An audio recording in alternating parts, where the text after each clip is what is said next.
Ooh, the broadcast is live. Greetings and welcome to Calm Clear Conversations. I'm Christopher Johnson with Calm Clear Communications, and with me today is none other than my friend Julie Barnes Maurer. Julie, how are you? I'm good. Good morning. How are you? I am well. So, Julie, one of the many things, and all right, we're going to go through all of this. All right, not all of this, we'll go through a lot of this. Who are you? You're a volunteer, but what does that mean? Who is Julie Barnes Maurer? Well, that's a tough. We only have an hour, man. I don't know. It's taken me 47 and a half years to even figure out a little bit of what's going on up here. But yeah, definitely I am a helper, outer, volunteer kind of a girl, and I like being involved with all things cool and good and positive in the community. So that's I guess that's the cliff notes, the super duper cliffy cliff notes. Cliff notes are important. And yeah, you are a volunteer. And yes, volunteering, making a difference while making a connection is how we became friends. And although it seems like we've known each other for a Forever. while, forever, it's really been less than a decade, but it has been a powerful less than a decade. It has been such a cool adventure and ride. So you just posted, and then I copied it and posted this about how to make friends as a grown-up article on LinkedIn. And like I didn't even realize I was doing it. I just like making friends, like kind of like a surprise attack. You're going to be my friend now, kind of a friend maker, which you've experienced. I But have. And okay, yeah. Let's see. I think we have an image. ah, Yeah. that's it. Yes, I did surprise attack you that day. And we got to talk about it on the TED stage this year. Yeah, you had your TED shirt on, and I was like, and we were both attending that bowling fundraiser for Leukemia and Lymphoma Society. And I was like, oh my gosh, tell me more about your shirt. Can we be friends? How can I participate? I want to play. So which was really cool when you posted that article, because I was like, I didn't even know that people had a hard time making friends as an adult, and then being like, oh yeah, I already do that. I volunteer and I pick up friends everywhere, and it's cool. Yeah. And the article, and I just posted that in the comments, was I saw it posted by Celeste Headley of, let's see, she has a couple of New York Times best-selling books. She has been working in public broadcasting for a while. She's taught interviewing to many others. Her latest book, Race, yeah, that's on my reading list, and that will happen this year. But she posted an article about making friends as adults. Yeah. And one of the things she said is by volunteering. And yeah, as soon as I read that, it's like, oh, okay, yeah, this is exactly how You're like, Julie and I connected. yeah, Yeah. I already did that. I already made friends volunteering. Yeah. And yeah, but making a difference while making connections, it's magical It because really, you're doing yeah, something where you care and you're involved with other people. So yeah, there's that common link. it is. And there's something really nice about connecting with other humans while you're being of service to a greater cause, right? Like none of us are focused on, the bad day we're having, or like the bills I got to pay when I get home, or the, dog poop I got to clean up in the yard, or like all the mundane things, or just the heavy things that weigh us down. When you get into that service environment, that stuff goes away and you just feel good about accomplishing something with other people that are also in a positive space, because we don't have time to think about the crud when you're thinking about how can I help. True. And, again, volunteering is how we connected and formed a friendship. That was for the Detroit Turkey Trot. Right. Another volunteer opportunity that is fast approaching, Corktown races. That's right. So I started volunteering for, I think, I mean, I'd always volunteered and been a part of my community, like when my kids were little. Actually, sorry to circle back to this really fast, but like my daughter is a cancer survivor. And when she was 1 year old, she's now 21 years old. She was diagnosed with cancer, and the community came out and people I didn't even know. And they had spaghetti dinners and golf outings, and they helped my family so much. And there was nothing I could do to give back because I had 3 little kids, and one of them was in the middle of chemo, intensive, like just hospital visits and surgeries and all this stuff. It's really hard sometimes to receive that kind of goodness that that there's no way for me to give back. And so, fast forward, we get through all of this, and I found myself kind of getting involved in projects like this, and seeing other families going through our stuff, and then doing my own, let's do a spaghetti dinner, and being more proactive and more thoughtful about, this is a thing. We as humans can help each other out. It is.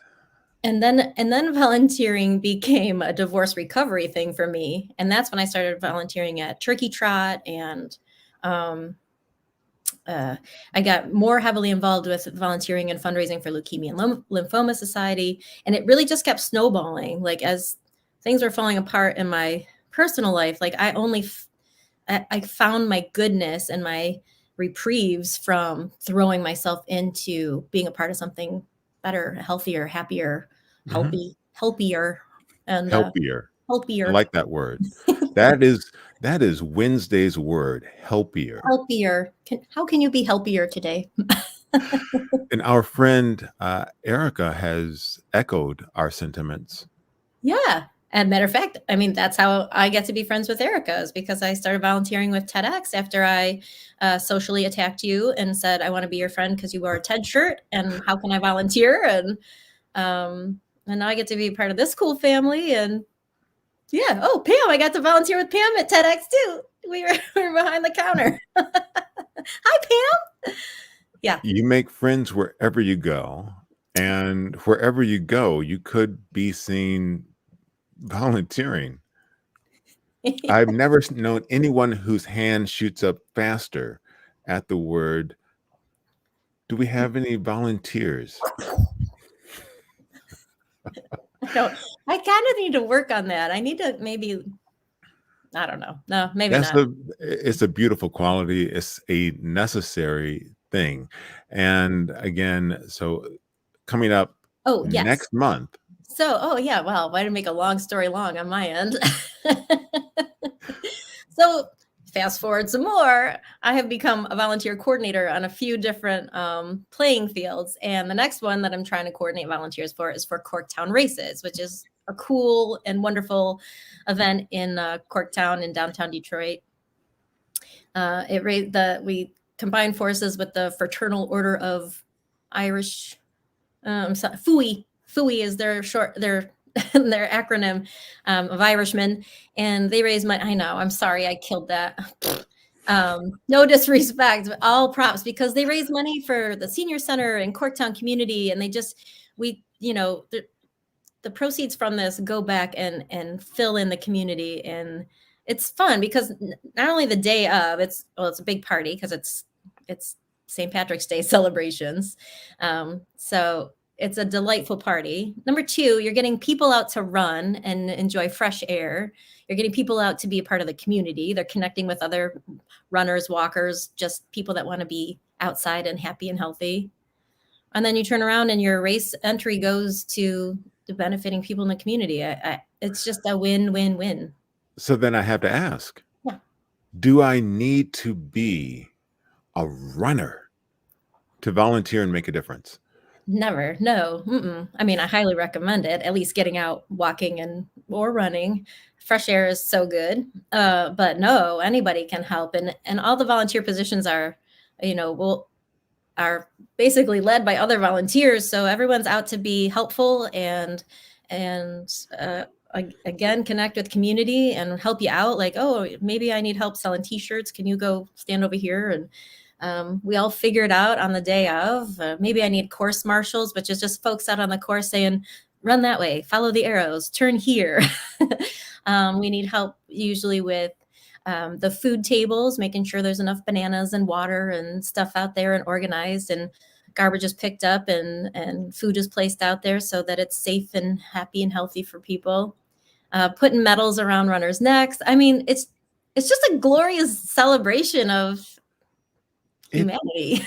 It is. And yeah, I like this sentiment here. Volunteering is the most selfless act. So true. Like, people are like, oh, you're so nice, you volunteer. I'm like, I don't think you understand how much I get out of it. Like, Absolutely. And hey, someone is volunteering for Corktown. So that's, you I are? know. Yay. Where do you want to volunteer? How can people get in touch with you to let you know where they're going to volunteer? Sean's volunteering too. So you can go to the Corktown link, which can we put that in the comments as we go on, or do you? Absolutely. Are you so magical and technically advanced that you can do that right now? Well, absolutely. And gee. Hi, Janet. Oh, she's a volunteer helper out or pusher too. Oh, I love Another Janet. amazing person. Yes, Yes. agreed. Yeah, it was her bowling fundraiser that I attacked you at. Yeah. Thanks, Janet. Thanks, Janet. I mean, we were going to meet no matter what, because we volunteered at Turkey Trot, and we were just involved in all these different communities. We had so many little connections once we realized that we were going to be friends. Exactly. But I think not just in the running community, not just in athletics, but also in Second City, Detroit, improv, yeah. and radio, and just a That's right. whole host of concentric circles of awesomeness. Totes my goats. Yeah. Yeah. Okay. It's fun. So figuring out Corktown, that's one of the things coming up. Corktown. So you can Google Corktown races, but otherwise, you're putting the link in there for me? I did put the link in there so that people can volunteer and make a difference and show up at Corktown. Absolutely. I'll also encourage people to run. Like, if that's your thing and you're out to do a 5K and push yourself that way, that would be awesome. But I'm here, obviously recruiting volunteers, because that's I get to run on other races, but in some races I get to help coordinate, and it's just a really cool balance of happiness. It is. And hey, you're volunteering. Is volunteer your word for 2022, or is that just your word for life? I just think that's a permanent part of my tapestry at this point. Okay. Yeah. So another item in which you're making a big difference by being committed and connected is the FREEP. That's right. I also am the Fluid Station Director for Free Press Marathon, and that's coming up in October. And I will need hundreds and hundreds of volunteers. And we like to connect with businesses. If your company's really good at like promoting or supporting community involvement, like to get big crowds out, teams. So I'll have big companies like DTE and Blue Cross that will have a big group out there, Beaumont Health. But then I'll have Lawrence Tech, one of their fraternities will show up, and Wayne State athletes are out there. So if you have a group of whatever, Girl Scouts, they're a huge supporter, and they put together teams. But you can also individually volunteer, and it's a fun way. I had a couple of hodgepodge stations last year, and it's funny how like you connect and make friends from volunteering on race day when you're doing stuff to cheer other humans on and to provide a service and help out. So my little hodgepodge teams had some of the most epic selfies and photos and stories to report back to me on. I agree wholeheartedly. The difference that you can make volunteering, and not only to the organization that you're serving, but to yourself and the connections that you're making. There is no other feeling like it. I mean, it's not some places where you go in life, there's a status thing. Yeah. And it's an illusion. It is an illusion. On race day, on the day of service, when you're volunteering, you might be talking to someone who is at a CEO level. You might be talking to someone at the opposite end of the spectrum, all working together to make a difference. Just to make it happen. Yeah. And yeah. Oh, it's amazing. I have volunteers, like I said, that are, 10-year-old Girl Scouts, and I have presidents of companies. Absolutely 100%. I've got moms, I've got kids, we're just all the same and working together for a happy day. Exactly. The way to make a difference is to want to make a difference. And it starts with listening to your heart. I just saw that Sean just shared that volunteer registration is closed. Oh, thank you for the report back. I'll go. Great. As of yesterday, I ran all my reports, and I know that I have a lot of spots left. So, okay. Sean's so maybe I'll have to reach out to Sean and be like, fix this. With that in mind, mm-hmm. So can people reach out to you? Yeah. On LinkedIn? Okay. They can reach out to me on LinkedIn. I'll give you my email address is julie.barnesmaurer@gmail.com. That's one word, and it's spelled just like in my name, which I clearly typed in all capitals today because I really wanted you to know who I am. We know who you are. Well, all right. All right. A signature move of yours is a cartwheel everywhere you go. I do like to cartwheel. I realize that I have a lot of silver coming in, but I just really never ever want to grow up. That's a good way to be. Oh, and on the cartwheel note, I saw someone cartwheeling over the finish line. Where? And I knew this was a friend of yours even before I saw the name. It was a common friend of ours it was a race last year. Was it Lou Sire? It was Lou Sire. When he cartwheeled over the front, it's like, oh, wait. You know what? He's trying to steal my moves. I'm not sure if I'm here for that. I'm just kidding. I'm totally here for everybody should cartwheel for the rest of their lives. Always. You up for it? You know what? One of the events that's coming up this year is TEDx Detroit. Yes. And that is going to be in October. As well as Free Press. As well as Free Press. And as it turns out, I will be We're going to be at Ford Field this year. It's so exciting. It is. This is the we first can time. Fit more than a couple people at Ford Field. Yeah. Yes, we can. We need a lot of volunteers. Yes, we do. I was so excited because this year I was asked to help coordinate volunteers for TEDx, and then realized that we were planning to go to Ford Field, and I was like, what? And see, I like the order of operations there. Yeah. We waited until you were at the meeting. We need a volunteer. Julie's hand shot right up. First one. To grab more volunteers. Okay, I can do that. For Ford Field. What? Yeah. No, I'm super excited. I'm also, my armpits have been super sweaty ever since that conversation. Like, how are we going to do that? Oh, sorry. My puppies are going to participate in the conversation. Bonnie, come here.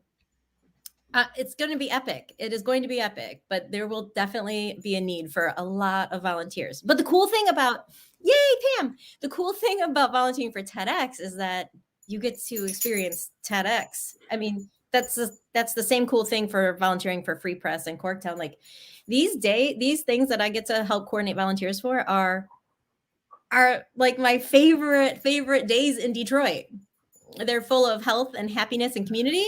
And like TED is about technology, education, design, artistry. Like it fills your head, it fills your heart, it fills your soul. Like, and you get to be a part of it. So it's great that you help, but you also, Exactly. it's And back to being that most selfish thing. It's, you all get right. back what So you give. something else I have to weave in here. When you attended TEDx Detroit and saw someone share their message for the world from Detroit, it Yeah. touched you. Yeah. So first of all, I am a Detroit lover. You know, I was born in the city, but never actually raised in the city. But for some reason, I find great pride in that being on my birth certificate. And I've just been fascinated and loved this gritty, beautiful, wonderful city my entire life. And yeah, I got to attend that first TEDx, and Satori Shakur was on that stage that year. And she is the curator for the Secret Society of Twisted Storytellers. And man, she spoke to my heart.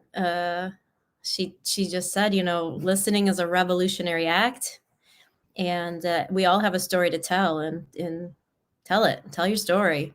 So I mean, I fangirl over that girl hard.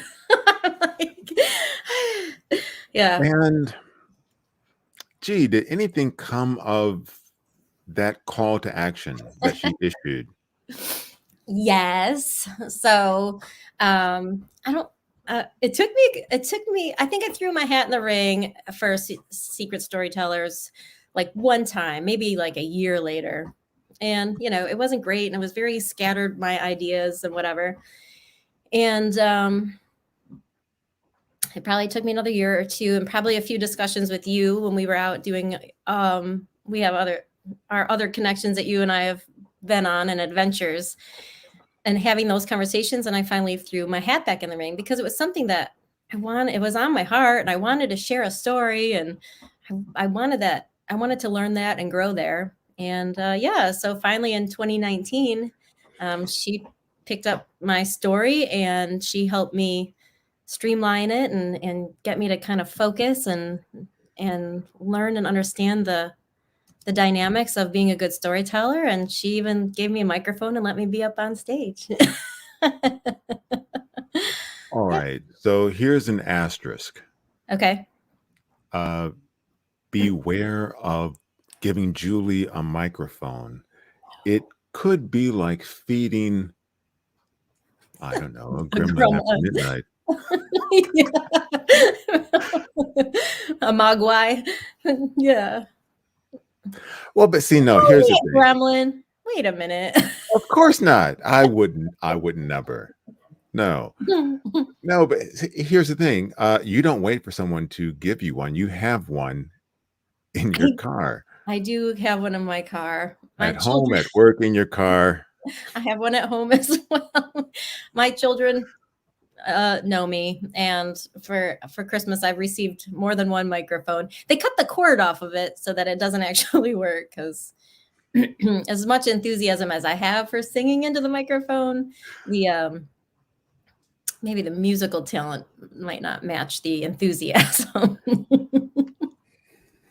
But I have fun anyways. Absolutely. And you delivered your talk, The Gift, for the Secret Society of Twisted Storytellers in December of 2019. Yeah. Okay. And you know, funny enough, that's really kind of what we're talking about today. The gift is about, you know, the more you give, the more you get back.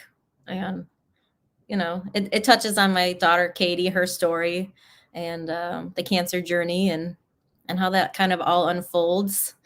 But it how the turnaround of volunteering and giving back to the community, and doing things for folks that can't give back to you, like just how fulfilling that is. That is, it's magical. Yeah. We are connected through story. And all right, so one of the other speakers that evening, So Skip Stackhouse. yeah. Yeah. When you talk about like the 6 degrees of Kevin Bacon, then realize that you're 1 degree from James Baldwin on the same stage with a guy who refers to James Baldwin as Jimmy. You're like, I mean, there's another fangirl moment, right? Like, I'm like, oh my gosh. He's saying Jimmy, like Jimmy. Like he hangs out with Jimmy. I'm like, But wait, there's more. Because in his story, he talks about, yes, while he's hanging out with Jimmy, who pulls up to the house at 3 o'clock in the morning and tells Jimmy to send those guys away because they needed to talk? Nina Simone. hey, it was her birthday this week. It was her Oh my birthday this week. gosh. Oh my gosh, all the crazy cosmic tie-ins to some of our Absolutely. conversations. And all of those things have filtered in and through our conversations, out and about, having adventures, me trying not to drown, you getting in an ab workout as I try and swim a straight line. Hi. I appreciate, like new and different ways to get your ab workout in. And also watching you learn how to swim and being a part of your cool journey has been one of my magical life experiences. So yeah, so in our friendship, talking about making friends as an adult through volunteering, like at some point you told me your story about your fear of water, and I was like, hey, want to go for a swim? Want to do a triathlon? I mean, seems logical to Yeah. me. Yeah. There, Yeah, and it it is worked. that it did, because there was that connection outside of everything else. It was a person connecting to a person and being vulnerable and saying, hey, that's something I don't know how to do. Isn't that hilarious? And your response was, well, you know you can learn that, right? You can do that. That's not hilarious. That's a learnable skill, and you can do that. I can? Oh, totally. Yeah. Let's go. And we did. And you did. And we did. And hey, so far this month, I think I'm closing in on 10,000 meters in the pool. So hey, So the lessons amazing. took. Yeah, yeah, they did. I didn't let you drown. See? Spoiler alert. I mean, come on. Oh wait, never mind. No. No, I know, I love it. And you've carried it. I mean, you've carried it way beyond. Like it was this goal to do a sprint triathlon. Well, I mean, at first it was a goal to make it from one end of the pool to the other, right? Or to the buoy and back.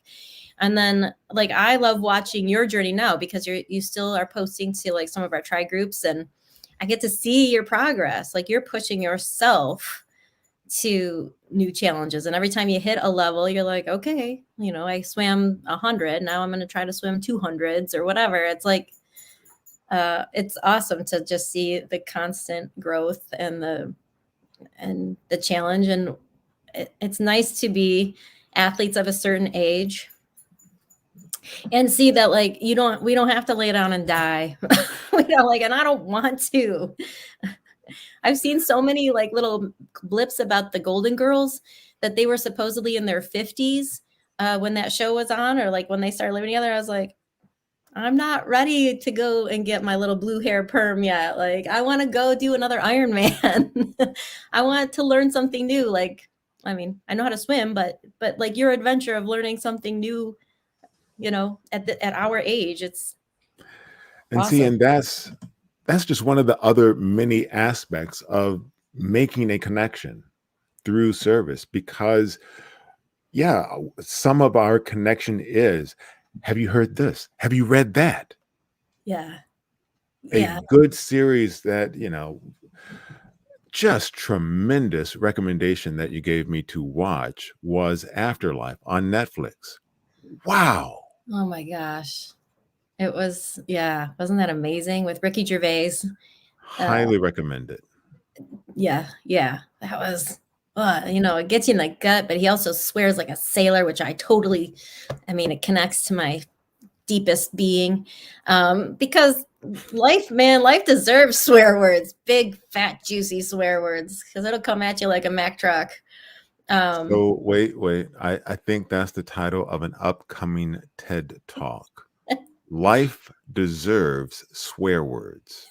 Big, fat, juicy swear words. I like it. You writing that down for me? Oh, the attribution will be all you. Yeah. Okay. Well, Big, yeah. fat, juicy swear words. Yeah, that's it's true. We have to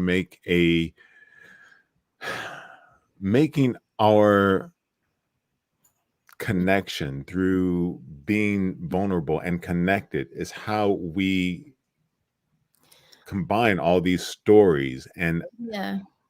how everything gets interwoven together. It also keeps us from getting stagnant. It helps us to keep growing. It's like, I don't know, sometimes life feels like you get stuck or you get lost. And um, these connections and these like little blurbs or whatever, like you'll send me podcasts sometimes. I'm like, this is intense and amazing and horrible and amazing. And how did I not know about this? And it's thought provoking. And like sometimes I'm mad at you because I'm like, that was horrible. I didn't want to know that about humanity.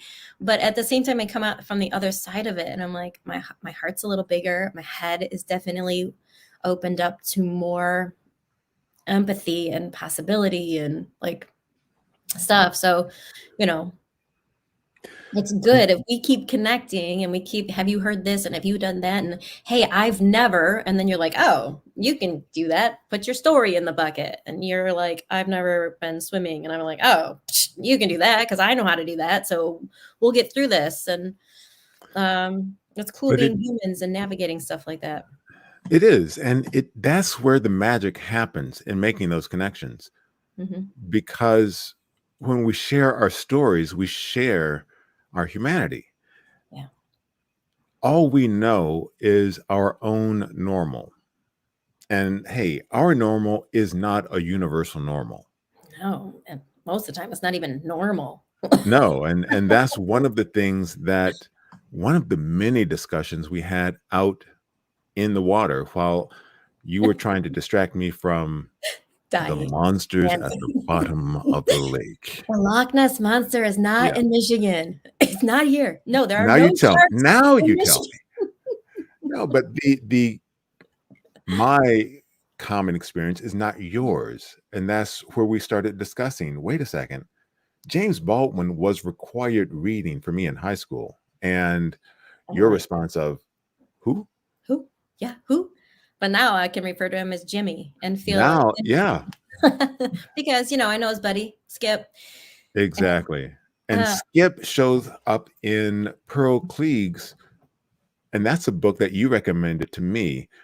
Things I Should Have Told My Daughter. uh, oh It's a yes, fabulous book about, well, yeah, things I should have told Pearl. my daughter, and just yeah. Sorry. Yeah, no, it's a great book, and it is a Detroit plays a role in the book. Yeah. And at one point while I'm listening to this, I did have to send you a note. It's like, wait a second, Skip Stackhouse. My buddy. Yeah, because there's I there share is a the age. cameo in the book. Yes. It's so that's the next thing is like we make all these little connections with our experiences and then have you heard this and have you read that and have you seen this and then to find out the threads of humanity that weave through all of these stories like oh my gosh that guy from this story is in this story and we knew this perspective from what he was experiencing, and now we see her perspective from, Yeah, and he looks different through her eyes than he's expressing in his stories on a different level. Anyways, it wasn't like they were talking absolutely. about the same story, but no, it's cool because it just shows how There's overlap. And dimensional we are too. Like, exactly. why not? By sharing our stories and connecting, it forms a beautiful tapestry of humanity. Mm. Mm, mm, mm. And again, hey, part of that beautiful tapestry of humanity, making a difference by making a connection. Our friend Erica has posted a link to sign up as a volunteer for Corktown. Thank you, Erica. Yeah, thanks. So that is in the chat for this. Oh, good. Is that Um, one working, Erica, right now? I Okay. believe so. Okay. That's the right one, the And easier one. But I will definitely look into it. So if you guys do try to log on to volunteer and there's issues, I'm gonna check it out as soon as we're done here. But it shouldn't be closed because I still have like 2 weeks, right? Until 2 or 3 weeks, less than 3. exactly. Until And uh, so I will encourage again people to reach out and connect with you so that they can volunteer, so they can be connected. And when yeah. they reach out to connect via LinkedIn, personalize the connection with something that you heard here.